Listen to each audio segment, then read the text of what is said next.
Sorry, I have muted myself. Good morning, my dear students. Am I audible to you?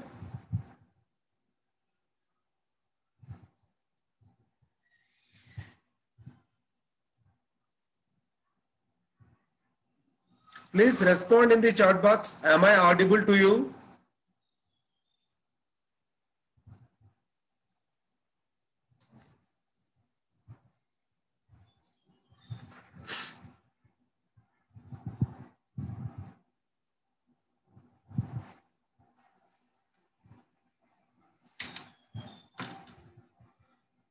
Hello. Am I audible and visible to you?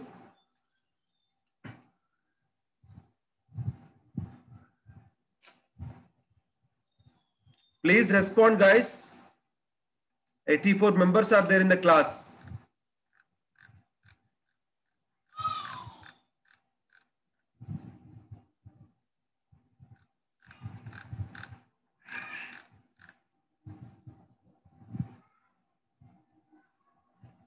(408 4A6).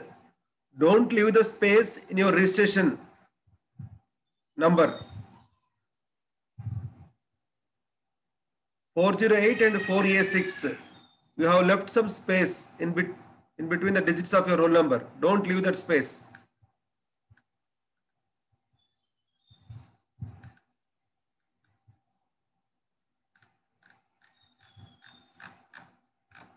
So my audio and video is good.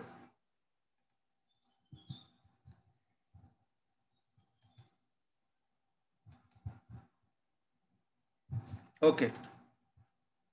So we'll start off with the topic today. So we have been talking about the space-based augmentation systems. And in the previous class, we have completed the WAS. That is, WAS stands for Wide Area Augmentation System. So WAS is developed by USA. And along with the WAS, there are another augmentation systems. Somebody rose hand. Who is that?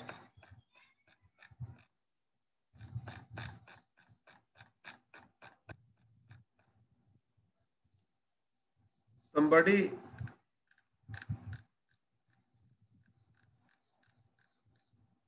has rose the hand. Who is that person? Sir, it was by mistake, sir. It is by mistake. Okay, okay, no problem. Now, as of now, I am muting you all. If at all you have any doubt to ask me, you can raise your hand so that I can unmute you and you can talk to me. Right? And I hope my internet connectivity is good. If at all there is any connection lost, then remind me through the WhatsApp message so that I will change my mode of internet connection. Okay, this will be on always. Mobile phone will be on. Right? Okay. So WAS was developed by USA. Of course, the GPS was invented by USA only, Department of Defense. And the same people have developed one augmentation system in the name of differential GPS, one of the differential GPS that is WAS, that is Wide Area Augmentation System, where some of the reference stations are located in the wide geographical area and calculations are done, GPS navigation calculations are done. For that, for all the reference stations, the location is already known. So after application of the GPS navigation, if the same locations are obtained, then there is no error. If the other locations are obtained, there is some error, and this error is to be sent to the actual user. That will be sent to the actual user, and the corrections are applied by the master control station there.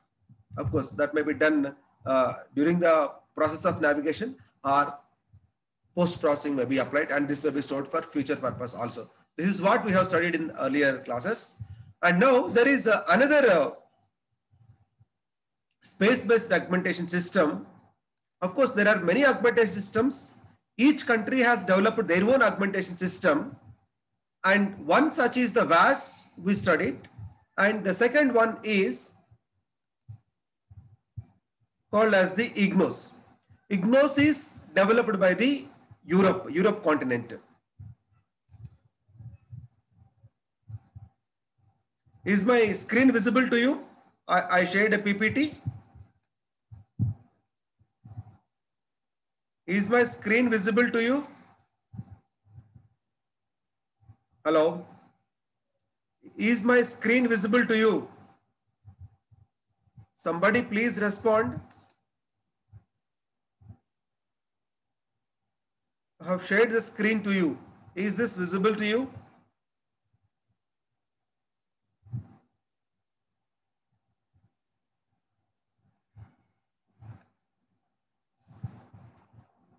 So differential GPS under this topic, local area differential GPS, wide area differential GPS, space-based augmentation and ground-based augmentation. These are the two types of augmentation things. One is a space-based augmentation and another one is a ground-based augmentation. And we were talking about the space-based augmentation system.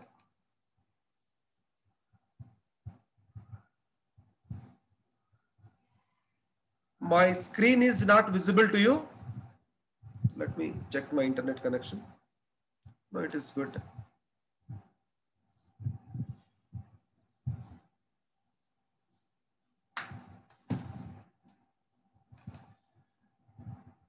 Okay, thank you. It's visible now.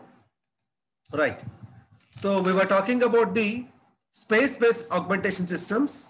And in that, the first one is the wide area augmentation system, which was developed by FAA, that is Federal Aviation Administration, for the purpose of their aviation purpose. USA country has developed that, and various subparts are present in that, how it is working.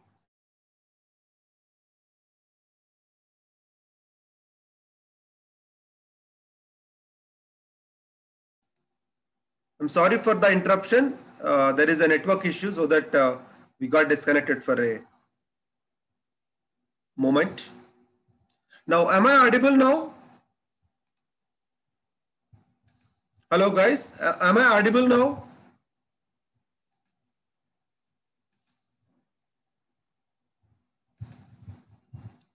Am I audible now? Hello?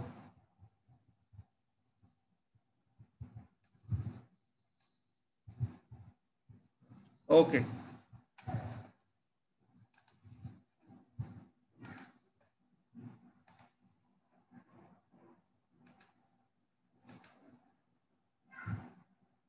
I think now we won't get any interruption from now onwards.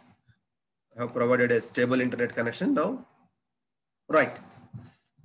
So before proceed to the ground-based augmentation system, there are some other space-based augmentation systems developed by some other countries. Of course, different countries will develop different systems. We have completed the one, that is VAS. So to this we have completed yesterday, right? So after completing the VAS, the second space-based augmentation system is called as the IGNOS. In short, it is called as the IGNOS. The full form of the IGNOS is European Global Navigation Overlay System. European Global Navigation Overlay System. As the name itself indicates, it was developed by the Europe continent. Under the project, a group of agencies are involved in that, and that is called as the Eurocontrol. So Eurocontrol is the IGNOS is a joint project of Eurocontrol, which includes the European Space Agency, the European Commission, and the European Organization for the Safety of the Air Navigation. So there are three agencies involved: European Space Agency, European Commission, and European Organization for the Safety of Air Navigation. Of course, you all know very well the Europe continent has brought a single currency in the name of Euro also. So the entire European continent has developed this IGNOS system. So its primary services area is the ECAC, that is civil aviation purposes. So it has given a specific name called as ECAC, European Civil Aviation Conference or Region. So the primary objective of the IGNOS is to provide a better service to the civil aviation of the European countries. Of course, the VAS is also meant for the same thing in USA. So the block diagram of this, please draw the block diagram of this, all of you, IGNOS block diagram, IGNOS architecture.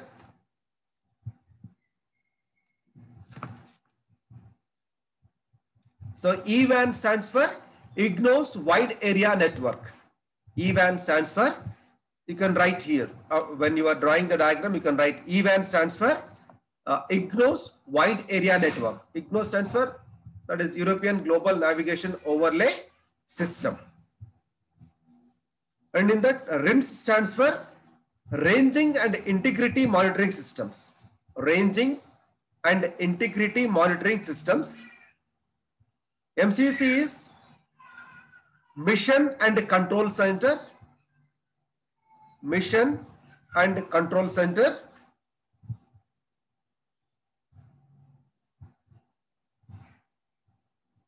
So throughout the IGNOS wide area network, there is an interconnectivity between the RIMS, between the MCC and NLES. The NLES stands for Navigation Land Earth Stations. Navigation Land Earth Stations, NLES stands for.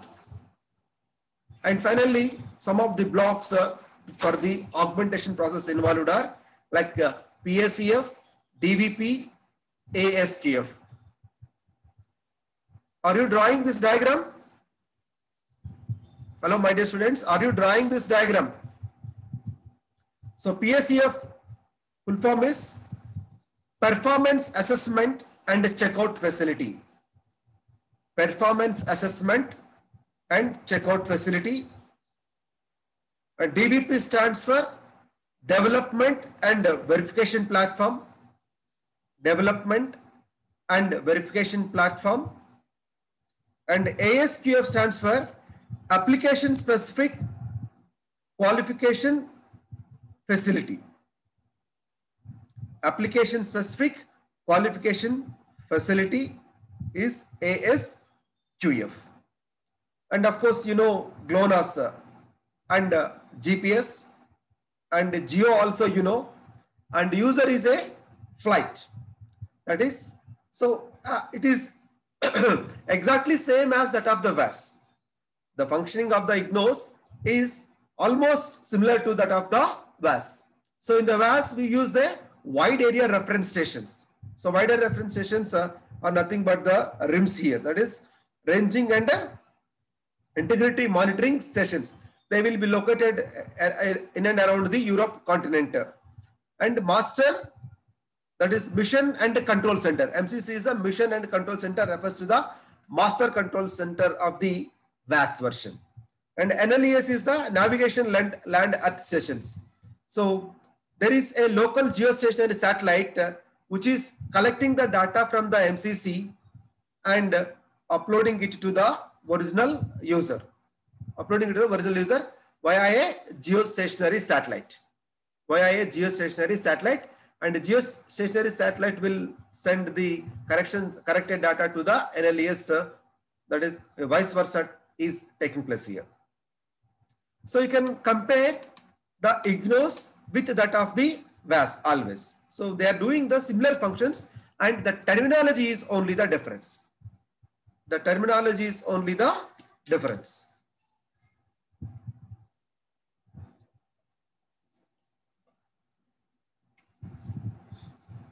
And there are 11 functional units we have seen in the case of VAS in the previous class.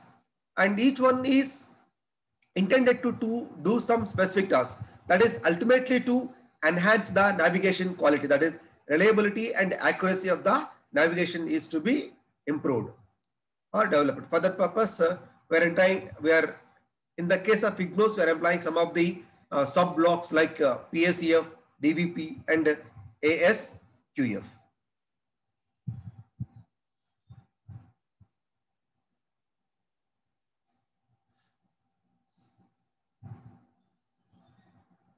Is it completed?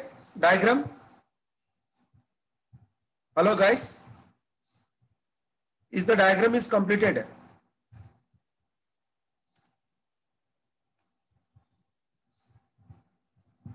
If you say yes, I can move to the next slide.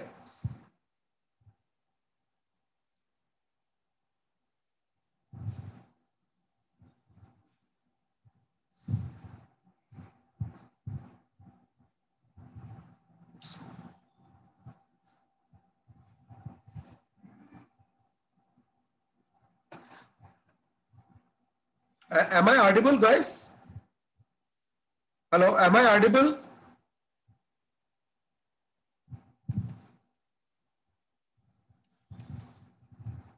Completed drawing the diagram?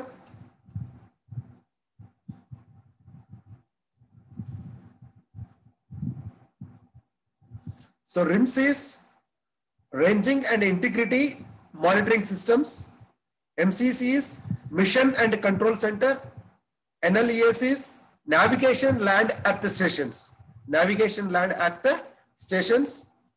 PACF is Performance Assessment and Checkout Facility. DVP is Development and Verification Platform. And ASQF is Application Specific Qualification Facility. So here the flights are the users, the aeroplanes are the users, which will have a GPS, which are inbuilt with the GPS receiver with the differential GPS capability, because it is using the differential GPS technique, and which will take the services from both. See, VAS has used only from the GPS, and this IGNOS is using IGNOS satellites are separate, that is GLONASS. In the first unit we have learned this.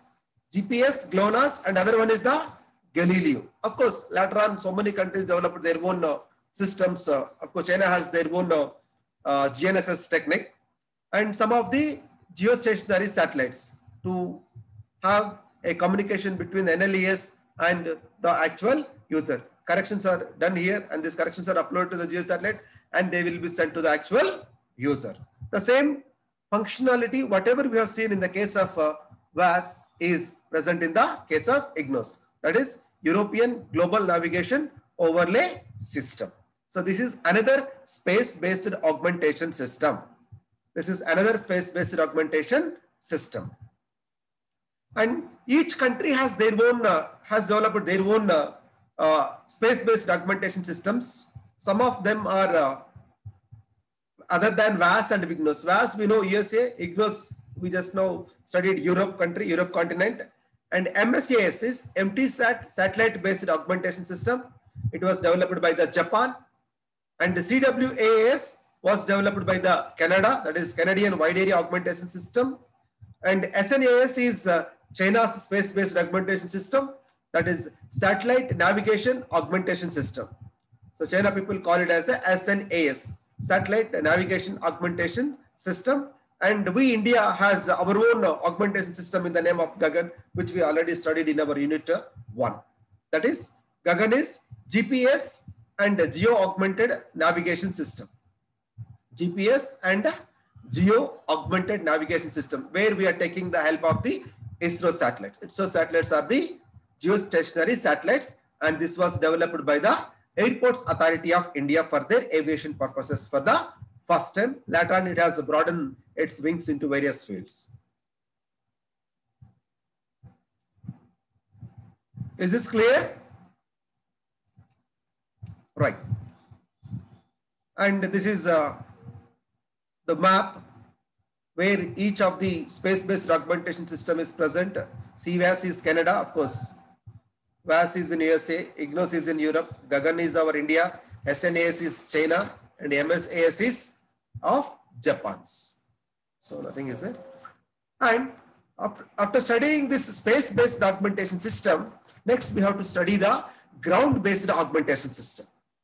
So augmentation is done in the space, that is a space domain, and also in the user domain, So this is ground-based augmentation system will come under the category of the user domain or control segment. Not user segment, actually it is control segment. Of course, the control segment is also present in on the Earth surface only, right? But there is a slight difference between the control segment and the user segment. Control segment is more hardware is present. User segment means all the users, whoever has a inbuilt GPS receiver, not only the flights, our simple mobile phones also are examples for the GPS receivers, because we are using the GPS services all the time wherever you go. And these include three techniques. The ground-based augmentation systems include three techniques. Please make a note. The first one is the local area augmentation system, that is LAAS, local area augmentation system, LAAS. Second one is the JPALS, that is joint precision approach landing system. Joint precision approach landing system. And the third one is the LORAN-C, that is long range navigation C. A separate project name of the ground-based augmentation system is called as the LORAN-C. So LORAN-C stands for long range navigation system.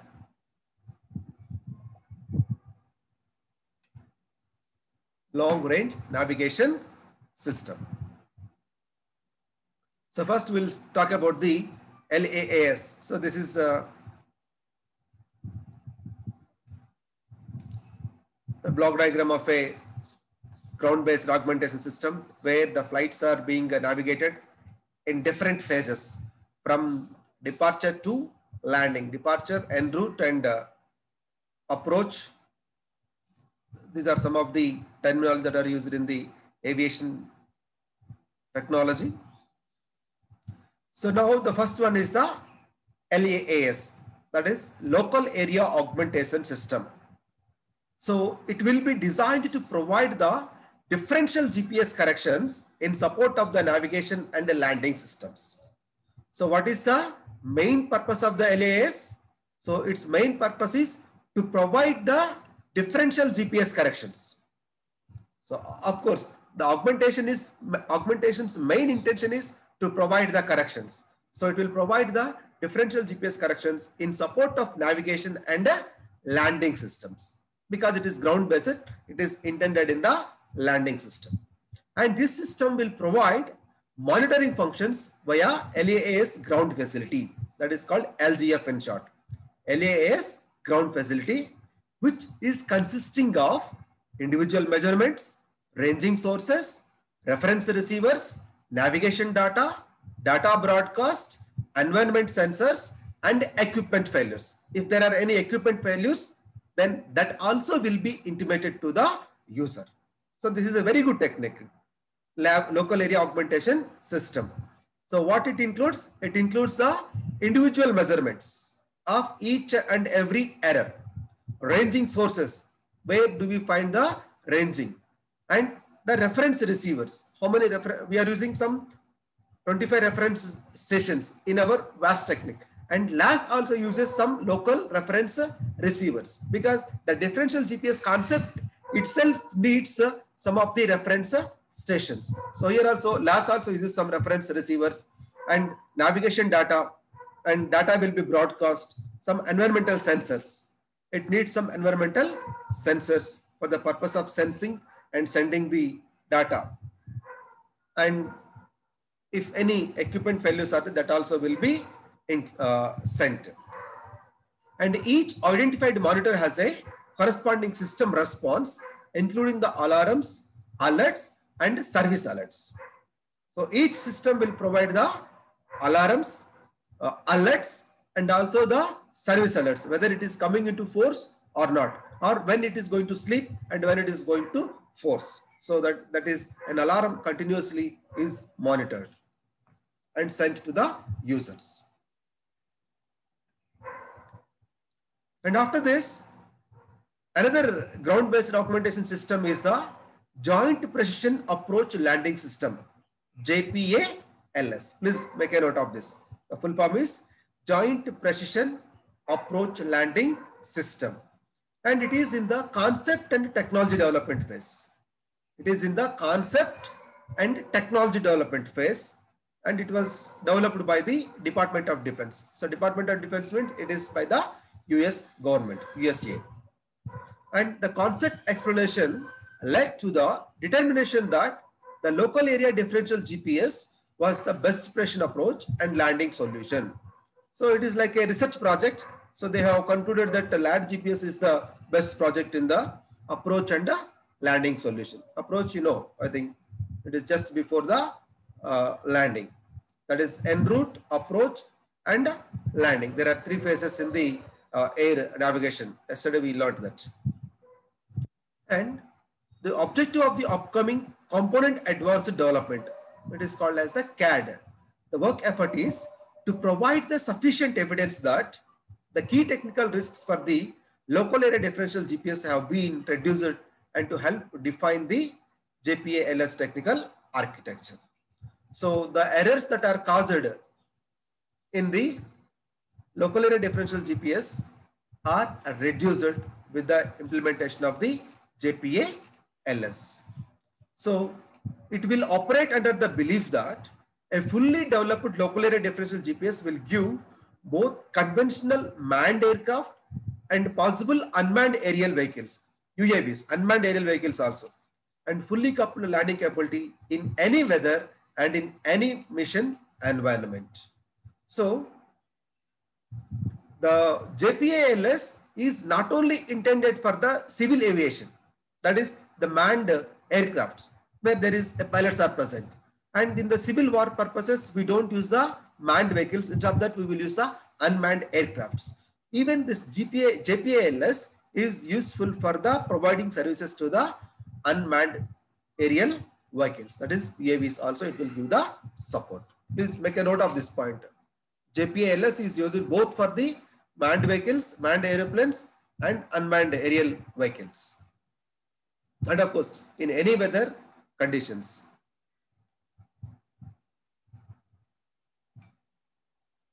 Right.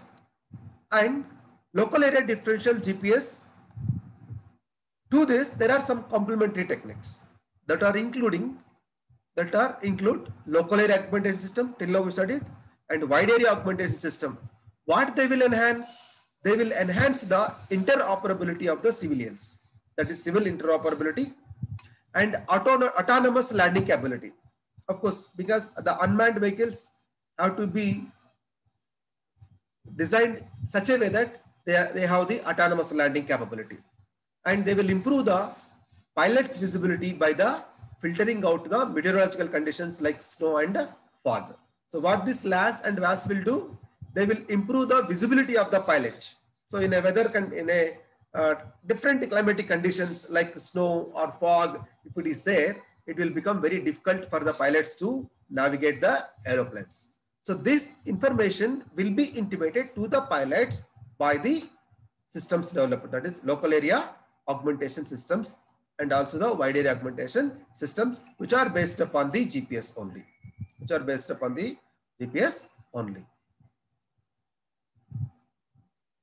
And this is a typical diagram. Please draw this. This is giving more information. So the central diagram is it is the processor, that is very high frequency data broadcast.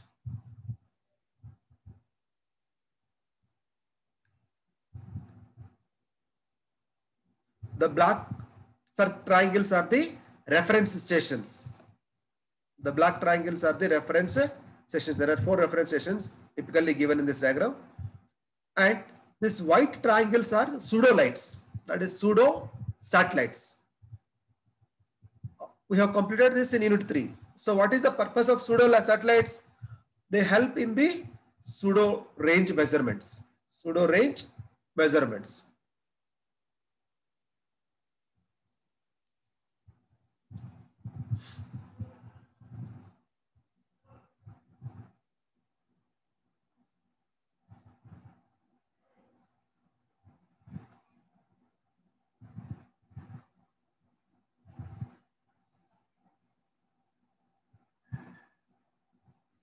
Is it done?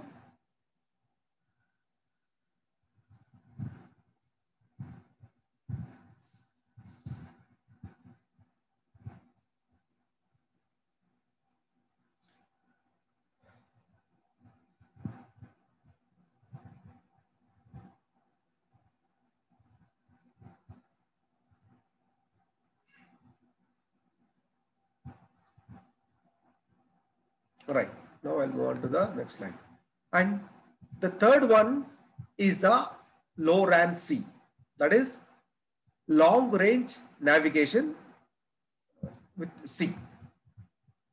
It uses the signal phase information from 3 or more long range navigation signal sources positioned at a fixed known locations. Of course, this is also something like VAS only. So this will take the signal phase information. So which information is required? It is using the signal phase information from 3 or more long range navigation signal sources, which are positioned at a fixed known locations. Of course, you can treat them as the WRMs. That you can have analogy as WRMs, wide area reference stations, and it will rely upon plurality of the ground-based signal towers. So it will use the signals from many ground-based signal towers, and which are at a distance of around 100 to 300 kilometers. They are placed at around 100 to 300 kilometers. And what the antenna towers will do, they will transmit the distinguishable EM signals, electromagnetic signals, that are received and processed by a LORAN signal antenna and LORAN signal receiver or processor that are analogous to the GPS antenna and receiver or processor. So it is something like a GPS. So GPS like signals are also sent by the LORAN satellites, and these local area antennas will send this signal to the actual user. And this was, for the first time, it was used by the US Coast Guard. It was developed by US and used by the Coast Guard, but it was withdrawn because some other sophisticated techniques have evolved later on. So that in the year 2009, it was terminated by the then President Mr. Barack Obama in May 2009. So that's why I think much information is not provided about this. Just remember a few things. It is used by the US Coast Guard, and it is using a local antennas which will send the signals received from the LORANs, that is LORAN satellites. And LORAN satellites will send signals that are like a GPS signals. This is enough with the long range navigation C. Right. So we have studied the three things in the ground-based augmentation system. One is the local area augmentation system LAS. The second one is the joint precision approach landing system JPALS, and the third one is the long range navigation LORAN-C. Right. And after this, we have to learn about the geo uplink system, GUS, or ground uplink subsystem. Sometimes we call geo uplink subsystem or ground uplink subsystem. So all the time in our GPS technology, we are using a GPS constellation which is consisting of the 24 satellites, and all those 24 satellites are non-geostationary. All those 24 satellites are non-geostationary satellites, we knew. And now, but in the concept of differential GPS, there is a necessity to use the geostationary satellites. And for the communication to establish between the geostationary satellite and the master control station or RIMS in the case of IGNOS, there is an uplink subsystem is required. And that is called as the GUS, that is ground uplink subsystem or geo uplink subsystem, whichever you can call it as. In both the cases, it is, in short, it is called as the GUS. And what GUS functions are? It receives the integrity and correction data.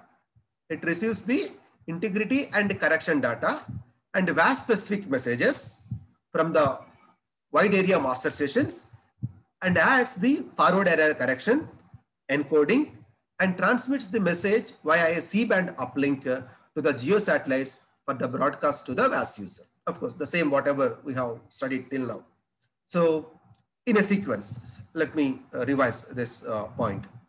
So what the GUS receiver will do, it will receive the integrity and correction data and VAS specific messages and transmits these messages via a C-band uplink to the geo satellites for broadcast to the VAS user, ultimately to the VAS user. And the GUS signal uses the GPS standard positioning service waveform, that is C by A code. But here the data rate is 250 bits per second. Whereas in the GPS it was 50 bits per second, whether you remember it or not. And this data is encoded with a 1.5 times rate of the convolution code and resulting in a transmission rate of the 50 symbols per second. 50 symbols per second. Please make a note of this.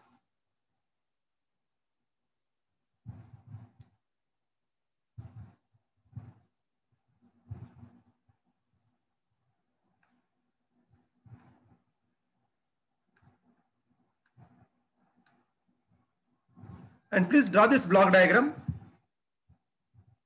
all of you. This is the clock steering, how to provide the clock corrections with the help of the GUS.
So this is the block diagram that depicts the geo-uplink subsystem clock steering technique,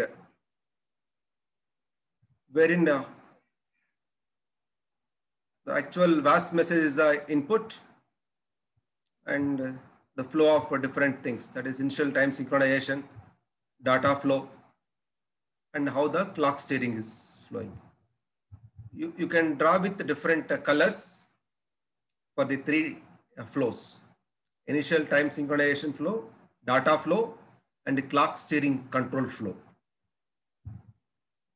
Clock steering control flow is with a thicker line, data flow is with a thinner line, and initial time synchronization is with the dotted lines. Please draw it clearly. This block diagram is very important.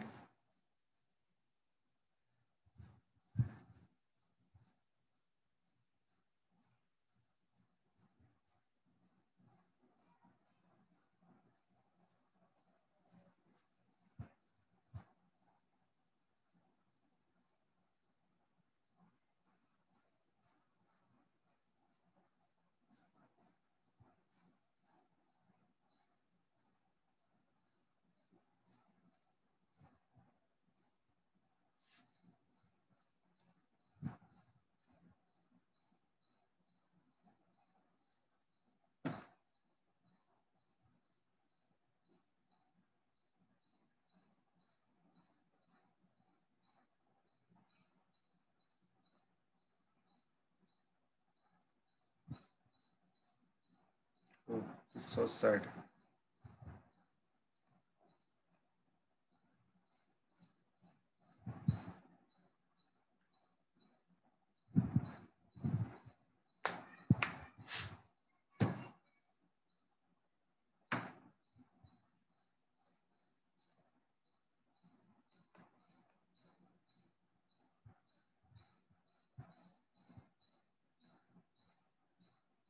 Is this completed drawing?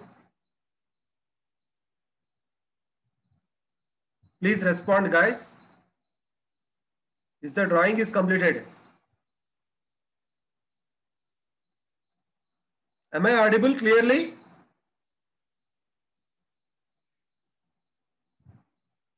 Hello? Am I audible?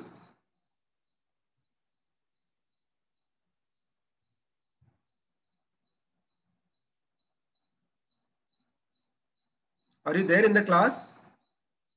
Hello?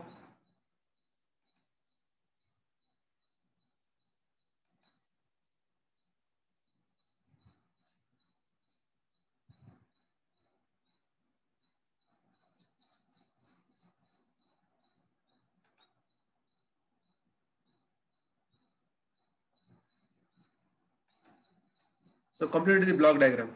Right. So about this block diagram, we will discuss in detail because the time is very less. More 2 minutes we can spend. We'll discuss about it tomorrow.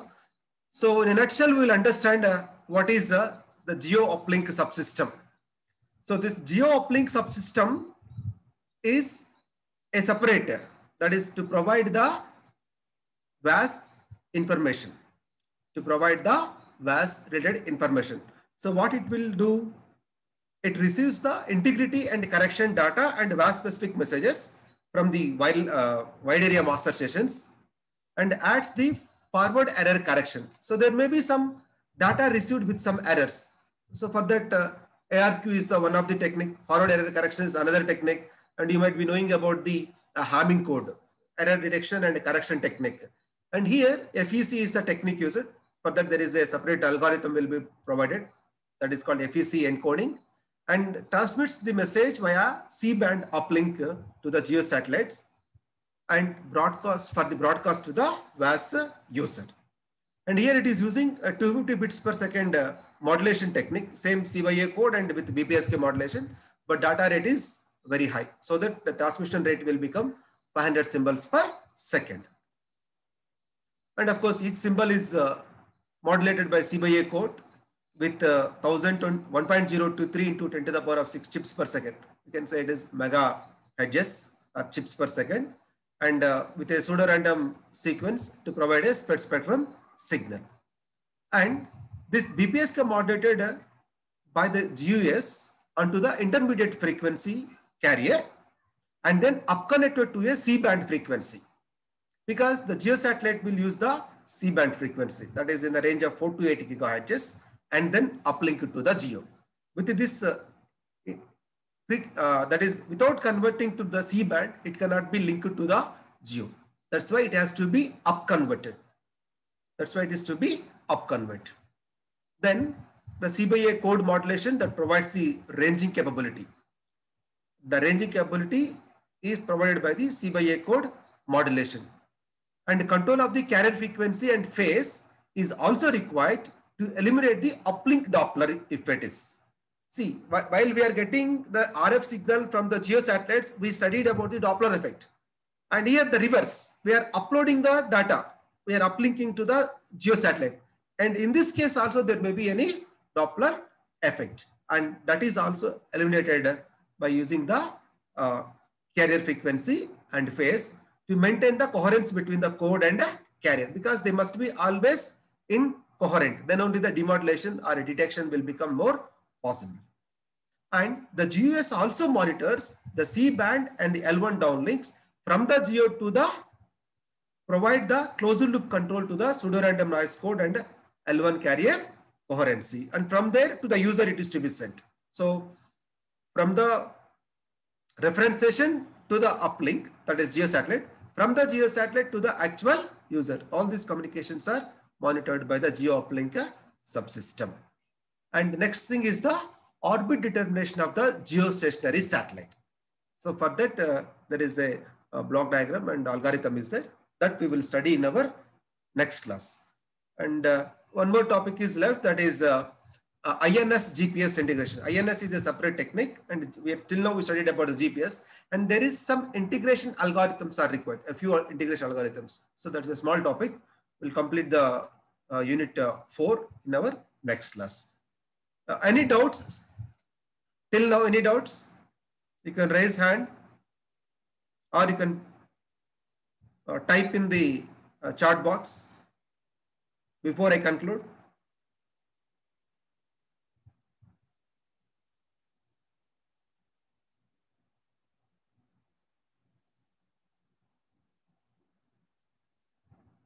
Are you there in the class? No doubts? Okay, thank you for today's class. I'm winding up the class here.